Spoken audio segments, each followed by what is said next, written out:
Ang pinaka-inaabangan na import sa 2026 Commissioner's Cup ay malapit nyo na mapanood. Ilang araw na lang, magde-debut na si Bolbol sa PBA. Ang 7'3" freak of nature, son of the legendary Manute Bol. Former NBA big man, ngayon import na ng defending champions na TNT Tropang 5G. This is not just any import debut. This is probably the most anticipated import arrival sa PBA history. Walang ganito kagrabe ang hype.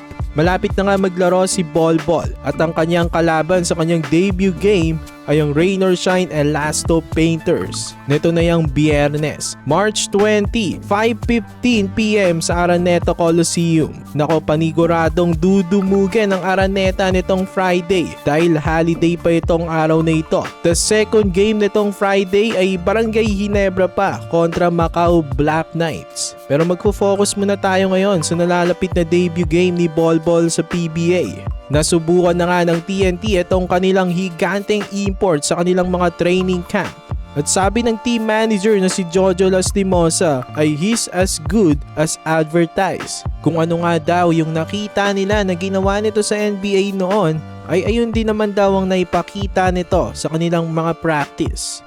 Pero syempre, may rust pa o medyo kinakalawang pa daw itong si Bolbol ayon kay Jolas. Alam naman natin na normal lang, no big deal mga kabakets. Matagal na kasi siyang hindi nakapaglaro ng competitive basketball, around 6 to 7 months daw. Huling laro pa nito ay nung nasa NBA pa siya sa Phoenix Suns. So half a year off the court, walang official games, tapos biglang isasabak sa PBA, syempre magkakaroon ng adjustment yan. Pero legit NBA player ito kaya expect natin na kapag tumagal-tagal, mawawala na ang konting kalawang sa kanya.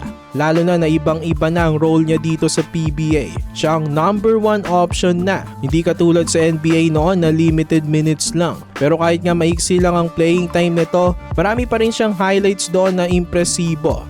Dito sa PBA, mukhang magdodumi na ito ng husto.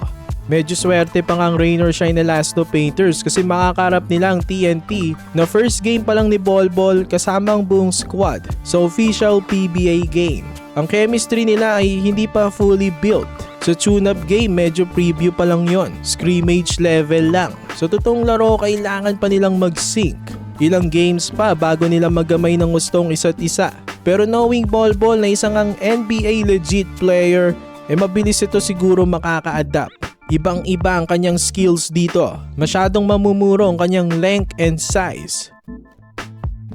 Pero dahil nga first game pa lang niya sa PBA, ikakapitalize yun itong Rain or Shine. Itong team na to ay physical, defensive-minded, motivated i-spoil ang debut ni Bolbol.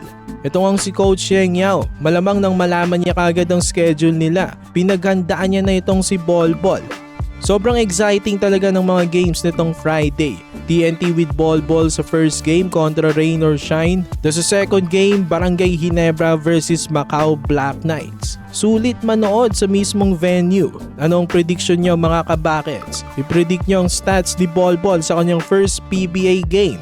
I-comment nyo yan sa ibaba at pati kung gaano kayo ka-excited. So yun lang, for more PBA content, i-like nyo na ang ating video at mag-subscribe na rin sa JB Buckets.